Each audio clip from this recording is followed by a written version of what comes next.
Ave María Purísima, sin pecado original concebida. Santa Faustina Kowalska. Hoy el Señor me dijo: cuando te acercas a la confesión, a esta fuente de misericordia, siempre fluye sobre tu alma la sangre y el agua que brotó de mi corazón y ennoblece tu alma. Cada vez que vas a confesarte, sumérgete toda en mi misericordia, con gran confianza, para que pueda derramar sobre tu alma la generosidad de mi gracia. Cuando te acercas a la confesión, debes saber que yo mismo te espero en el confesionario, solo que estoy oculto en el sacerdote, pero yo mismo actúo en tu alma. Aquí la misericordia del alma se encuentra con Dios de la misericordia. Di a las almas que de esta fuente de la misericordia las almas sacan gracias exclusivamente con el recipiente de la confianza. Si su confianza es grande, mi generosidad no conocerá límites. Los torrentes de mi gracia inundan las almas humildes. Los soberbios permanecen siempre en pobreza y miseria, porque mi gracia se aleja de ellos dirigiéndose hacia los humildes. Diario de Santa María Faustina Kowalska, numeral 1602. Apéndice: biografías y palabras de los profetas del aviso. San Edmundo Campion, Inglaterra, 1540-1581, sacerdote y mártir. San Edmundo Campion nació en 1540 y fue educado como católico en una época de gran persecución a los católicos en Inglaterra, bajo el rey Enrique VII, y más tarde bajo Isabel I. La Iglesia Católica había sido usurpada por la Iglesia de Inglaterra y los sacerdotes y laicos católicos estaban siendo arrestados y asesinados por su fe. Edmundo, hijo de un vendedor de libros, poseía un intelecto tan poderoso y llamativo que a la edad de 15 años se le concedió una beca para St. John's College en Oxford, y a los 17 años fue admitido como miembro y alumno. En 1566, la reina Isabel visitó Oxford con sus consejeros, Robert Dudley, el conde de Leicester, y Sir William Cecil, uno de los principales arquitectos de la Reforma en Inglaterra. A Edmundo se le encargó dar un discurso de bienvenida a la reina, explicando los movimientos de los mares, la luna y los planetas, lo que hizo en latín. Después de elogiar a la reina llevaba tiempo esperando encontrar eruditos con talento que aceptaran ser ordenados como sacerdotes anglicanos y lideraran la nueva iglesia. Entusiasmada, recomendó Edmundo a Dudley, igualmente impresionado, que se ofreció a ser el mecenas político de Campion y ayudarle a desarrollar una poderosa carrera. Así, un elogio de Edmundo se convirtió en diácono anglicano en 1564 y prestó el juramento de supremacia requerido, reconociendo a Isabel como cabeza de la Iglesia en Inglaterra. Sin embargo, las dudas sobre el protestantismo atormentaban cada vez más la mente de Edmundo, y en 1569 fue a Irlanda a ampliar estudios, donde quedó convencido de que estaba equivocado. A su tiempo regresó a sus raíces católicas y a Inglaterra, donde estaba en peligro de ser capturado. Campion huyó a Francia y cuando Cecil se enteró, declaró: «Es una gran pena ver a un hombre tan noble dejar su país, porque de hecho era uno de los diamantes de Inglaterra». Edmundo sintió la llamada a ser sacerdote católico e ingresó en un seminario en Francia. Luego partió a Roma, descalzo en peregrinación, donde ingresó a la Compañía de Jesús en 1573. Siendo novicio, fue enviado a estudiar a Brünn, en ese entonces parte de Austria, y más tarde a Praga. En Brunn, mientras estaba en un jardín, Campion tuvo una visión de la Santísima Virgen, quien le dijo que él sería un mártir de la fe. Fue ordenado sacerdote jesuita en 1578 y en 1580 sus superiores le pidieron que se uniera a su compañero jesuita Robert Parson para dirigirse a una peligrosa misión en Inglaterra. Él aceptó el cargo con alegría. La noche antes de su partida de Praga, uno de los padres jesuitas escribió en la puerta de Campion: Padre Edmundo Campion, mártir. En Inglaterra, el padre Campion, disfrazado, predicaba de 1 a 3 veces al día, preparando mentalmente sus homilías mientras viajaba a caballo por la campiña inglesa, administrando los sacramentos y ganando muchos conversos. La reina Isabel tenía espías por todas partes en busca de sacerdotes. La notoriedad del padre Campion y la publicación de su panfleto, donde exponía sus argumentos por si era capturado, titulado Rationes decem, 10 razones, pero etiquetado por los discrepantes protestantes como la fanfarronada de Campion, le hizo objeto de una de las más intensas cazas de hombres y de la historia inglesa. Poco después del amanecer del 18 de julio de 1581, Edmundo Campion fue encontrado en un hogar católico acurrucado detrás de un muro secreto, con 2 compañeros. Se escuchó el grito: «¡He encontrado a los traidores!». El padre Campion fue arrojado por orden de la reina a un calabozo de la Torre de Londres, y cuando se negó a renunciar públicamente al catolicismo, Cecil y Dudley ordenaron que Campion fuera torturado en el portón. Fue atado por sus muñecas y tobillos a un marco que luego fue estirado hasta que sus miembros se descoyuntaron con intenso dolor. Campion reveló los nombres de algunas personas que lo habían protegido. Fue obligado a participar en 4 reuniones formales para debatir con 6 eclesiásticos anglicanos de alto rango que exigían respuestas sobre su panfleto. Sin notas ni preparación, debilitado por la tortura, refutó brillantemente sus acusaciones. Luego fue llevado a juicio en Westminster Hall, acusado falsamente de complot para asesinar a la reina. Terriblemente debilitado después de meses de prisión y torturado, no pudo ni siquiera levantar su brazo derecho para jurar en el juicio. Un compañero de prisión besó el brazo de Campion y se lo sostuvo. A la edad de 41 años, el padre Campion fue declarado culpable y enviado a la horca. Las ejecuciones en la Inglaterra isabelina eran espectáculos espantosos que atraían a grandes multitudes de curiosos. Los condenados por alta traición eran sentenciados a ser colgados, arrastrados y descuartizados. El padre Edmundo Campion fue primero colgado hasta casi morir, luego mutilado mientras aún estaba consciente y destripado. Finalmente, sus miembros y cabeza fueron seccionados, dirigiéndose a la multitud justo antes de su muerte. Campion perdonó al consejo por condenarle. También pidió perdón por cualquier daño que pudiera haber causado al dar nombre bajo tortura. Por sus últimas palabras, oró por la reina y le deseó un largo y próspero reino. Aunque Isabel y sus consejeros esperaban que la muerte de Campion lograra el fin del catolicismo en Inglaterra, tuvo el efecto contrario. Su martirio, el 1 de diciembre de 1581, desató una ola de conversiones al catolicismo y fortaleció a muchos sacerdotes jesuitas para que siguieran sus valientes pasos. Edmundo Campion, sí, fue declarado santo por el Papa Pablo VI en 1970. Palabra sobre el aviso. Yo he anunciado un gran día, no en el que vaya a actuar algún poderoso temporal, sino en el que el terrible juez revelará las conciencias de todos los hombres y probará a cada hombre de cualquier religión.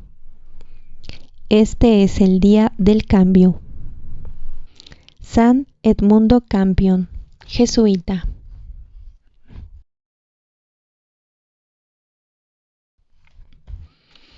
Beata Anna Maria Taigi, Italia, 1769-1837. Esposa, madre y mística. La beata Anna Maria Taigi nació en Siena, Italia, el 29 de mayo de 1769. Físicamente hermosa, llamó la atención de un apuesto portero de pelo rizado oscuro llamado Domenico, y se casaron el 7 de enero de 1790. En los primeros años de su matrimonio, Ana María, de clase obrera, era más mundana que divina. Dada su vanidad, le gustaba adornarse con bonitos vestidos y joyas. Un día, mientras paseaba con su atuendo de moda por la plaza de San Pedro, se encontró accidentalmente con el padre Angelo Berandi, un sacerdote servita que al instante recibió una locución interior. Ten en cuenta a esa mujer, porque un día la confiaré a tu cuidado y trabajarás para su transformación. Ella se santificará porque yo la he elegido para que sea santa. Poco después, Ana María sintió arrepentimiento por su forma de vida. Se confesó con un sacerdote que desconocía, el padre Angelo Berandi.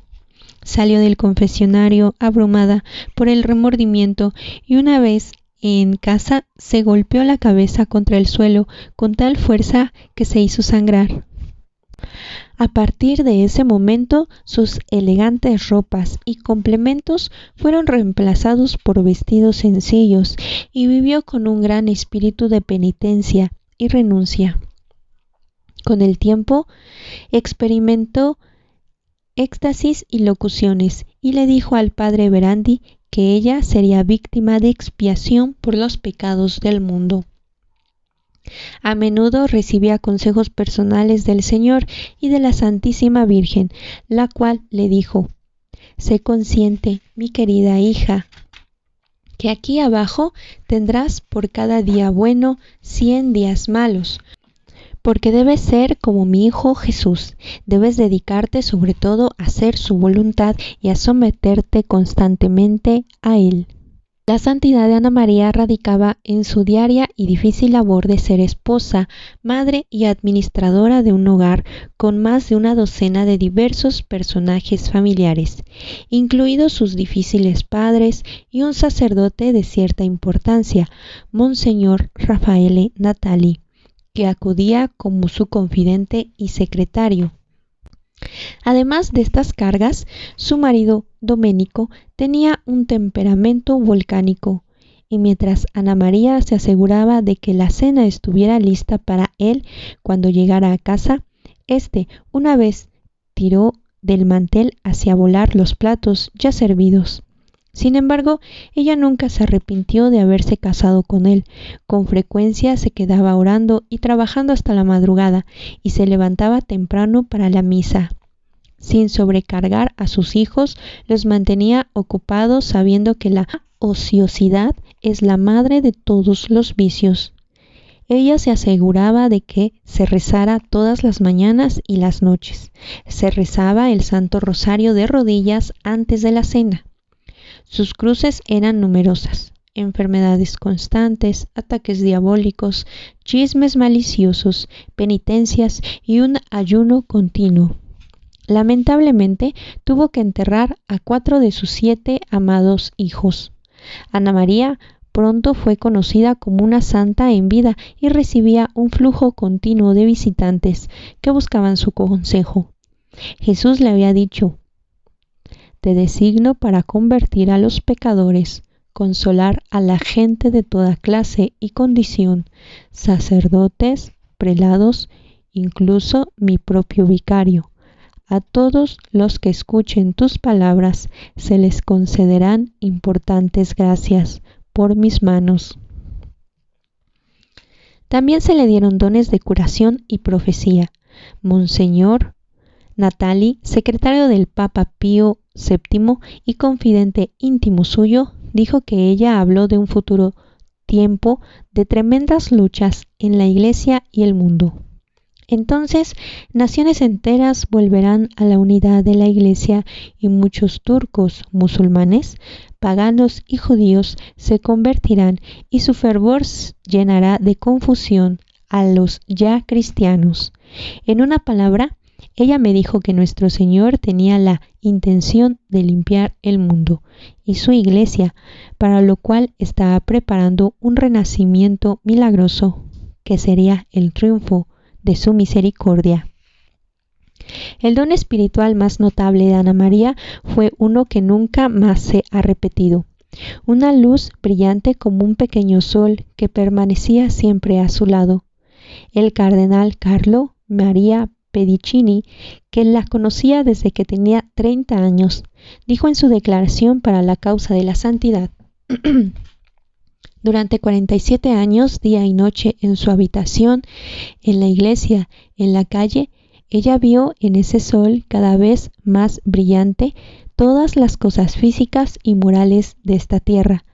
Penetraba en los abismos y se elevaba al cielo, donde veía la suerte de los difuntos, veía los pensamientos más secretos de personas presentes o lejanas, los acontecimientos y los personajes de siglos pasados.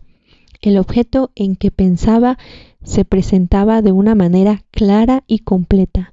Con una sola mirada a ese sol místico, entraba cuando quería en los gabinetes más secretos de los soberanos, penetraba en los calabozos de China o de Arabia, en los que agonizaban confesores de la fe, esclavos y prisioneros.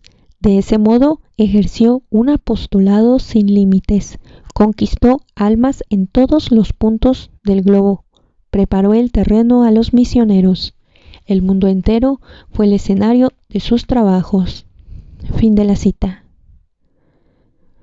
El 9 de junio de 1937, Ana María, casi ciega, murió a la edad de 68 años. Después de su muerte, se encontraron en su cuerpo marcas de instrumentos de penitencia y una camisa de pelo áspero.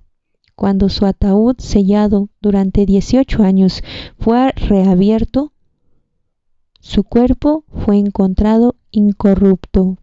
Más tarde, en 1920, cuando sus restos sagrados fueron examinados de nuevo, se encontraron sometidos a los procesos normales de descomposición. El cuerpo de la beata Ana María Taigi se encuentra aún hoy en la capilla de la Virgen de la Basílica de San Crisógono en Roma, con una máscara de cera colocada sobre su rostro y sus manos para preservar su parecido. Su conmemoración se celebra en la iglesia el 9 de junio. Palabras sobre el aviso. Una gran purificación vendrá sobre el mundo, precedida por una iluminación de conciencia en la que todos se verán a sí mismos como Dios los ve. Beata Ana María Taigi. La beata Ana María también indicó que esta iluminación de la conciencia salvaría a muchas almas porque muchos, como consecuencia, se arrepentirán. Beato Pío IX, Papa, Estados Pontificios 1792-1878. El Papa Pío IX nació en Sennagalli, Italia, en 1792. Era el 9º hijo nacido de una familia de la nobleza. Padecía una enfermedad no bien diagnosticada que algunos llamaron epilepsia, y su infancia estuvo marcada por pequeñas mortificaciones voluntarias y una intensa vida religiosa.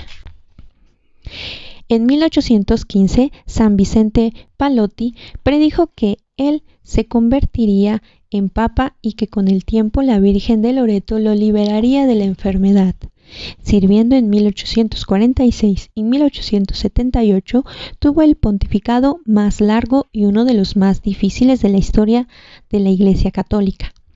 El pontificado de San Pedro se considera tradicionalmente de 25 años.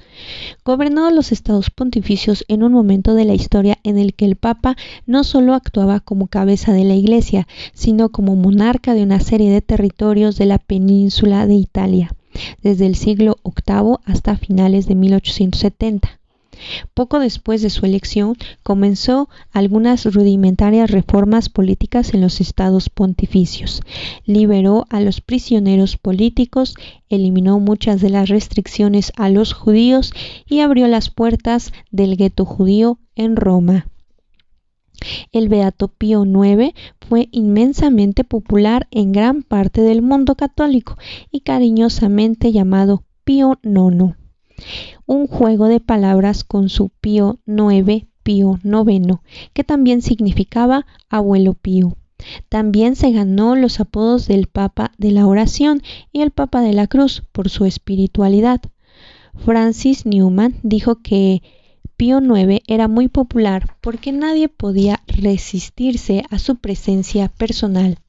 La causa principal de su popularidad era el encanto de su presencia. A diferencia de la mayoría de sus predecesores, Pío tenía una vibrante vida social, dando frecuentemente paseos por Roma, concediendo un número de audiencias sin precedentes, organizando fiestas semanales en los jardines del Quirinal y hablando diariamente a las multitudes en la plaza.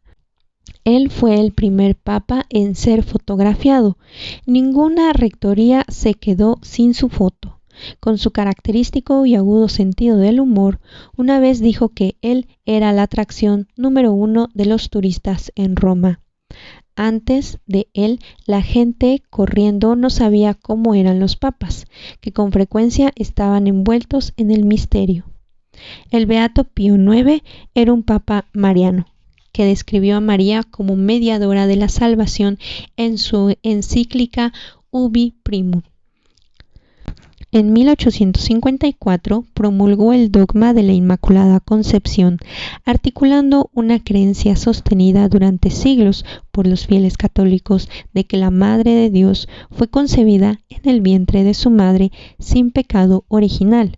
Su pontificado representó el punto culminante del trabajo misionero hasta ese momento, y en 1862 convocó a 300 obispos al Vaticano para la canonización de 26 mártires japoneses. Su Syllabus Rerum de 1864 presentó una fuerte condena contra la liberación, el modernismo y el relativismo moral, la secularización y la separación de la Iglesia y el Estado. Los estados pontificios corrían el peligro de ser absorbidos por Giuseppe Garibaldi, quien deseaba marchar bajo el lema Roma or morte, Roma o muerte. En una sorprendente expresión de amor por este revolucionario anticlerical italiano, el Papa dijo una vez: si veis a Garibaldi, decidle que sé que maldice a diario, pero que yo siempre lo bendigo. El legado principal del Papa Pío IX es el Concilio Vaticano II, que convocó en 1869. Condenó formalmente el panteísmo, materialismo y ateísmo de la época y declaró la doctrina de la infalibilidad papal. Cuando Antonelli, el tesorero, advirtió al Papa que la infalibilidad alejaría a mucha gente, él replicó: tengo a la Santísima Virgen de mi parte. Este decreto fue promulgado el 18 de julio de 1870.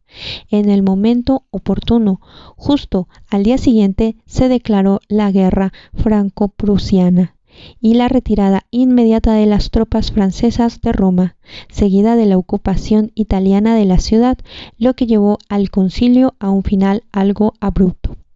El Concilio Vaticano terminó. La Italia liberal engulló Roma y los restantes estados pontificios, dejando una ciudad del Vaticano del tamaño de una pequeña ciudad.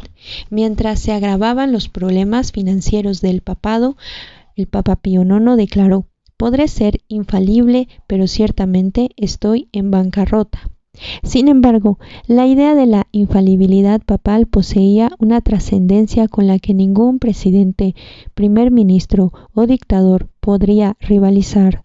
Su llamamiento al sostenimiento público mundial de la Santa Sede, después de que él se convirtiera en lo que llamó el prisionero del Vaticano, dio lugar al resurgimiento y la difusión en toda la Iglesia católica del abolo de San Pedro, que se utilizaba hoy en día para permitir al Papa responder a los estados sufrientes como resultado de la guerra, la opresión, los desastres naturales y las enfermedades.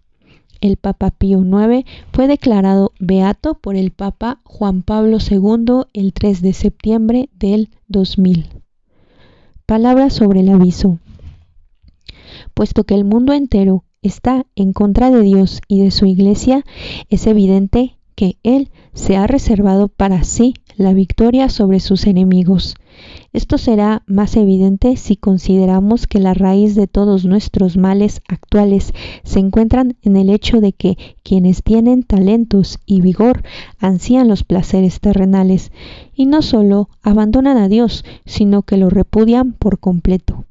Por lo tanto, parece que no podrán ser recuperados de ninguna otra manera, excepto a través de un acto que no pueda ser atribuido a ninguna causa segunda. Así, todos se verán obligados a mirar hacia lo sobrenatural. Sobrevendrá un gran prodigio que llenará al mundo de estupor. Este prodigio será precedido por el triunfo de la revolución. La Iglesia sufrirá en extremo. Sus servidores y sus caudillos serán denigrados y flagelados y martirizados. Beato Papa Pío IX. Santa Faustina Kowalska, Polonia, 1905-1938. Monja, mística y apóstol de la Divina Misericordia. Santa Faustina Kowalska es una de las más grandes místicas de la Iglesia. Fue la tercera de 10 hijos nacidos de una familia campesina católica pobre en Głogowicz, Polonia. Su infancia se distinguió por el trabajo duro, la obediencia, los actos de devoción, el amor a la oración y una enorme sensibilidad a la miseria humana. En su famosa obra El diario de Santa María Faustina Kowalska, La Divina Misericordia en mi alma, escribió: desde los 7 años sentía la suprema llamada de Dios, la gracia de la vocación a la vida consagrada. A los 7 años, por primera vez, oí la voz de Dios en mi alma, es decir, la invitación a una vida más perfecta.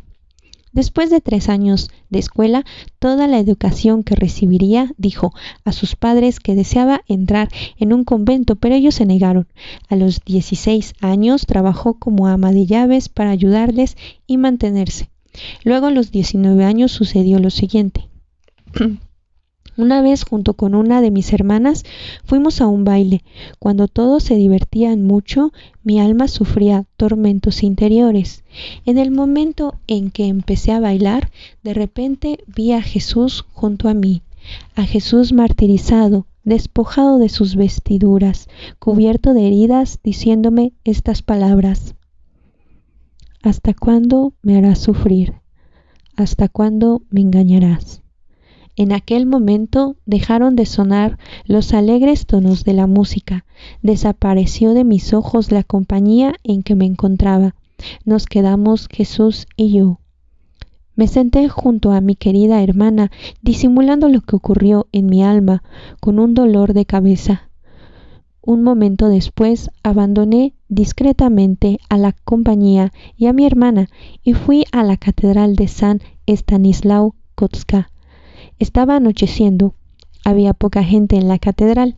Sin hacer caso a lo que pasaba alrededor, me postré en cruz delante del Santísimo Sacramento y pedí al Señor que se dignara hacerme conocer qué había que hacer en adelante.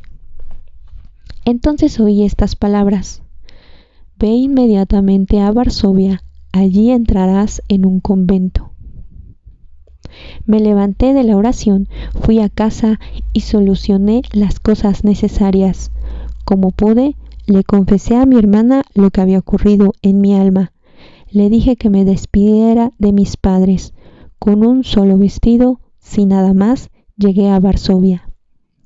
Diario numeral del 9 al 10. En Varsovia llamó a numerosas puertas de conventos, pero a ninguna fue aceptada. Finalmente, en agosto de 1925, fue aceptada por la Congregación de las Hermanas de Nuestra Señora de la Misericordia y entró en la orden poco después. Me pareció que entre en la vida del paraíso de mi corazón brotó una sola oración, la de acción de gracias. Numeral 17. En sus años en el convento trabajó como cocinera, jardinera y portera y ayudaba a las prostitutas de la calle a dejar su profesión y a comenzar una vida nueva.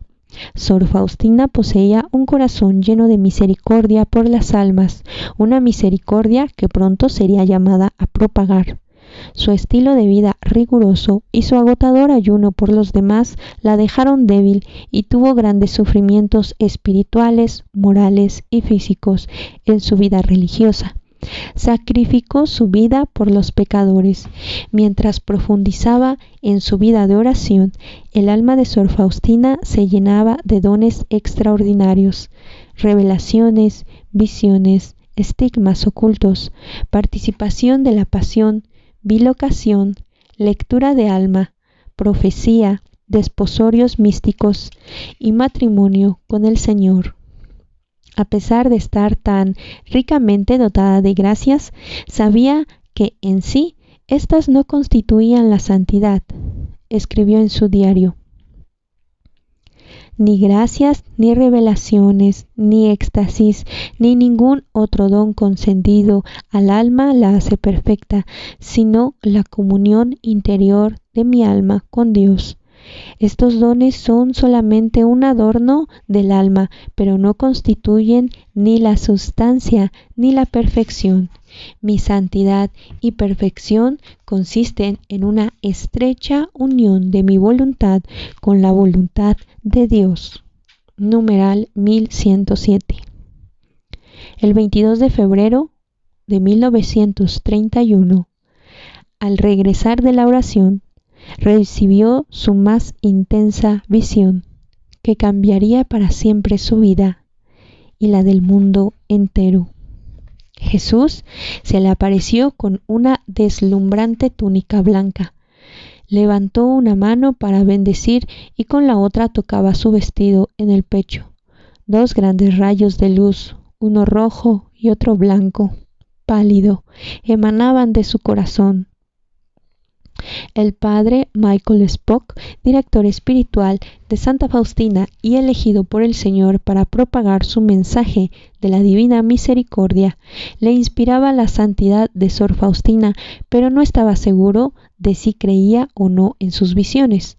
Las dudas le asaltaron cuando Jesús persiguió en su petición de que se pintara una imagen de la divina misericordia. A partir de su imagen en la visión que se celebrara una nueva fiesta de la Divina Misericordia el domingo posterior al de Pascua, acompañada de promesas extraordinarias. Ese día, el alma que se confiese y reciba la Santa Comunión obtendrá el perdón total de las culpas y de las penas. Diario numeral 699. El padre Spock diría más tarde, llevado más por la curiosidad de cómo se vería el cuadro que por la creencia en la autenticidad de las visiones de la hermana Faustina, decidí encargarme de la pintura del cuadro. La hermana Faustina se quejó de que el cuadro no era tan bello como lo veía ella, pero el Señor Jesús la consoló y le dijo que ya era suficiente, y añadió: estoy dando a la gente un recipiente con el cual venir a mí en busca de gracias. Ese recipiente es esta imagen con la inscripción: Jesús, en ti confío. Con el tiempo, el padre Spock creyó en Sor Faustina, especialmente cuando se cumplieron sus profecías acerca de él. Ella predijo al detalle las dificultades e incluso las persecuciones que yo iba a encontrar por difundir la devoción de la Divina Misericordia y tratar de establecer la fiesta en este nombre en el domingo siguiente a la Pascua. Fue más fácil de soportar, sabiendo desde el principio que era la voluntad de Dios. El 19 de abril de 1935, Viernes Santo, Jesús le dijo a Sor Faustina que él deseaba que su imagen fuera venerada públicamente, y a la semana siguiente el padre Spock dio el primer sermón sobre la Divina Misericordia. Ese mismo año Jesús le enseñó a Sor Faustina la coronilla de la Divina Misericordia, una oración especial con las cuentas del rosario. Oh, qué gracias más grandes concede a las almas que recen esta coronilla. Las entrañas de mi misericordia se enternecen por quienes rezan esta coronilla. Anota estas palabras, hija mía. Habla al mundo de mi misericordia, para que toda la humanidad conozca la infinita misericordia mía. Es una señal de los últimos tiempos. Después de ella vendrá el día de la justicia. Todavía queda tiempo. Que recurran pues a la fuente de mi misericordia. Se beneficien de la sangre y del agua que brotó para ellos. Diario numeral 848. En julio de 1937 se crearon las primeras estampas con la imagen de la Divina Misericordia y la inscripción Jesús en ti confío, y Faustina proporcionó instrumentos para orar la novena de la Divina Misericordia, que el Señor también le dictó. Durante los últimos años de su vida, la salud de Sor Faustina se deterioró significantemente. Desarrolló tuberculosis, que atacó sus pulmones y el tracto gastrointestinal. Como resultado, sufrió 2 periodos de tratamiento en el hospital, ambos de unos pocos meses de duración. El padre Spock escribió: el 26 de septiembre de 1938, ella me predijo su propia muerte y que moriría en 10 días, y murió el 5 de octubre. Físicamente devastada, pero espiritualmente unida a Dios, la hermana Faustina falleció a la edad de 33 años, en olor de santidad. El 30 de abril del 2000, el Papa Juan Pablo II canonizó a Sor Faustina Kowalska, llamándola la gran apóstol de la Divina Misericordia para nuestro tiempo. La ceremonia tuvo lugar el domingo después de Pascua, domingo que fue instituido por el Papa a petición de Jesucristo como la fiesta de la Divina Misericordia para toda la Iglesia. Palabras sobre el aviso. Santa Faustina Kowalska experimentó la iluminación de las conciencias y la describió en su diario. Una vez fui llamada al juicio, trono de Dios. Me presenté delante del Señor a solas. Jesús se veía como durante la pasión. Después de un momento, estas heridas desaparecieron y quedaron solo las 5, en las manos y en los pies y en el costado. Inmediatamente vi todo el estado de mi alma, tal y como Dios la ve. Vi claramente todo lo que no agrada a Dios. No sabía que hay que rendir cuentas ante el Señor, incluso de las faltas más pequeñas. ¡Qué momento! ¿Quién podrá describirlo? Presentarse delante del 3 veces santo. Santa Faustina Kowalska. Mensaje de Jesucristo a Santa Faustina Kowalska sobre la iluminación de la conciencia universal. Escribe esto: antes de venir como juez justo, vengo como el Rey de misericordia. Antes de que llegue el día de la justicia, le será dado a los hombres este signo en el cielo. Se apagará toda luz en el cielo, y habrá una gran oscuridad en toda la tierra. Entonces en el cielo aparecerá el signo de la cruz, de los orificios donde fueron clavadas las manos y los pies del Salvador. Saldrán grandes luces que durante algún tiempo iluminarán la tierra. Esto sucederá poco tiempo antes del último día. Entrada de su diario 2 de agosto de 1934. Jesús, manso y humilde de corazón, haz mi corazón semejante al tuyo.